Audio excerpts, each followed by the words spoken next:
NeoGraft was founded with the belief and dedication that persons suffering from hair loss deserve the safest and most advanced treatment available. Hair restoration should be undetectable and look absolutely natural.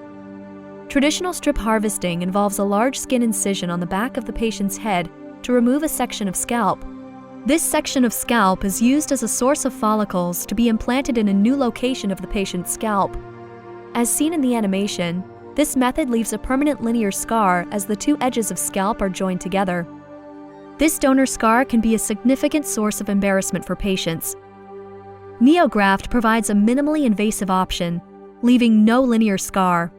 Using the same area of scalp in the back of the patient's head, a certified NeoGraft provider carefully extracts follicles individually instead of strip harvesting, and the scalp remains intact. The grafts are removed with a gentle process and collected pneumatically. Within a week, the donor area will be healed, look completely normal, and the hair will not look thinner.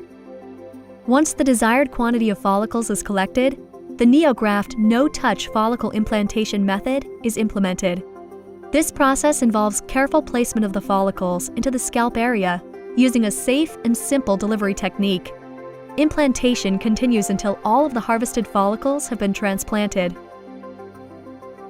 The newly transplanted follicles will rest and then regrow perfectly natural hair in the newly grafted areas. The result is a natural-appearing, more full head of hair. The new hair can be colored, cut, or styled in any fashion. There is no unsightly linear scar, and the procedure is completely undetectable, other than the new hair growth, of course.